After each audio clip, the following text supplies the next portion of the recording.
Eto na nga mga chong, marami tayong basketball updates. Former Ginebra rookie Paulo Hernandez may sinabi sa Barangay Ginebra, Paul Garcia kailangan pang trabahuin bago makakuha ng malaking playing time. Ngayong Governors Cup nga mga chong ay bukod kay RJ Abarrientos ay isa nga rin sa inaabangan ng karamihan sa Barangay Ginebra fans ay itong isa pa nilang rookie na si Paul Garcia. Dahil isa nga itong napakahusay na player at napansin nga ito ng karamihan sa naging exhibition game ng Barangay Ginebra kontra New Taipei Kings, kung saan nagpasikat ang nasabing rookie at nakagawa ng mga big time plays. Kaya naman, nakitaan talaga ito ng malaking potensyal. Pero sa nakalipas na dalawang laro ng Barangay Ginebra ay hindi pa nga masyadong napapansin ni Coach Kim itong si Paul Garcia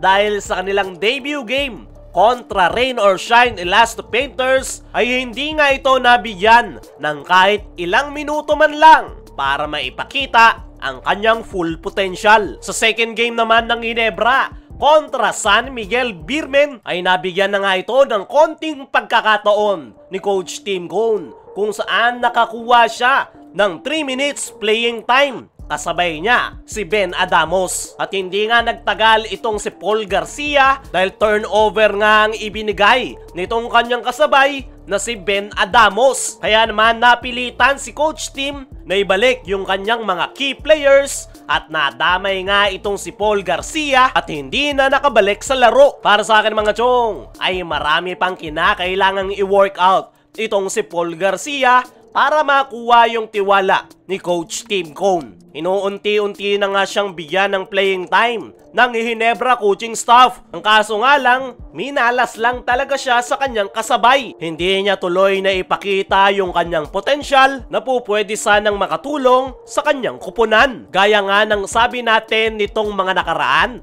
mahihirapan talaga itong si Paul Garcia na makakuha ng playing time sa Barangay Ginebra dahil loaded na loaded yung kanilang backcourt rotation. Napakarami niya ngang kaagaw sa position pero hindi talaga malabo na makakuha siya ng quality minutes dahil napakalaki talaga ng potensyal ng nasabing rookie. Ang kailangan niya lang talaga ngayon ay makuha yung tiwala ni Coach Tim Cone at kailangan niya nga yang simulan sa kanilang team practice. Ayon nga sa mga source ay isang araw itong si Paul Garcia sa pinakamasisipag na player ng Barangay Ginebra sa kanilang team practice. Palagi itong maagang dumadating at determinado talaga na matuto sa sistema ni Coach Tim Cone na triangle offense. Maganda nga rin ang ipinapakita ng nasabing rookie sa kanilang team practice at mga shooting drills. Actually, isang araw ito sa tinututukan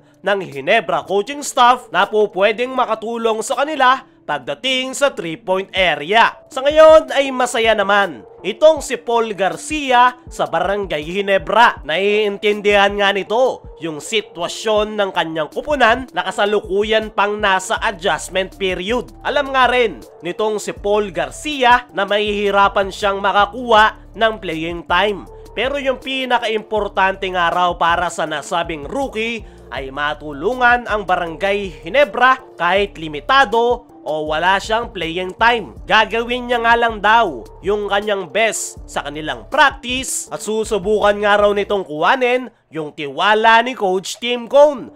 Bonus na lang daw kapag nabigyan siya ng playing time sa kanilang mga upcoming games. Para sa akin mga chong, ay mukhang inuunti-unti pa lang ni Coach Tim Cone itong si Paul Garcia. Dahil sa dami ng kanilang mga gwardya ay hindi niya nga ito mabigyan ng malaking playing time. Pero panigurado, once na maging consistent na maganda ang ipakita nitong si Paul Garcia sa kanilang team practice ay hindi malabong mabigyan siya ng malaking playing time. Yung pinaka-latest na player nga ng Ginebra from bench player na nakakakuha na ngayon ng malaki-laking playing time ay itong si Ralph Koo. At hindi malabong ganyan rin ang mangyayari dito kay Paul Garcia. Kung si Paul Garcia ay sinusubukang kuhanin ng tiwala ni Coach Tim Cone, ito namang former Ginebra rookie na si Paulo Hernandez ay mayroong sinabi sa kanyang dating kupunan na Barangay Ginebra. Kung matatandaan nyo mga chong, na-draft nga ng Barangay Ginebra itong si Paulo Hernandez bilang number 22 overall pick. Pero hindi nga ito nagtagal sa Barangay Ginebra at agad na itinrade sa Terra Firma kapalit ng future second round pick. Ayon nga mismo kay Paulo Hernandez ay alam na nga daw niya na matitrade siya noong draft day pa lang. Medyo confused nga lang daw siya sa mga nangyari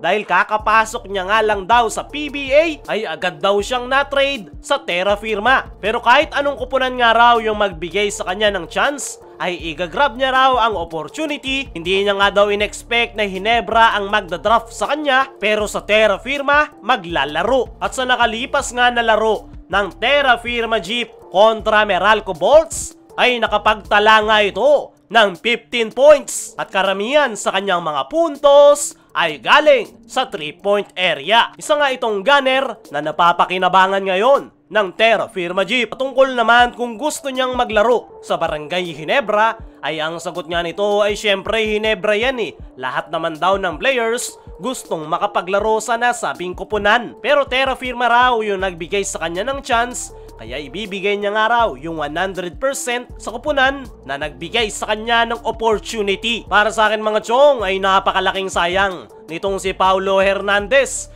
dahil isa nga itong legit gunner. Pero okay na rin na napunta ito sa Terra Firma Jeep dahil hindi nga masasayang yung kanyang skills at talent dahil nakakakuha nga siya ng quality minutes. Kaya mga chong, ano ang masasabi nyo dito sa former rookie ng Ginebra na si Paulo Hernandez? I-comment mo lang dyan sa ibaba.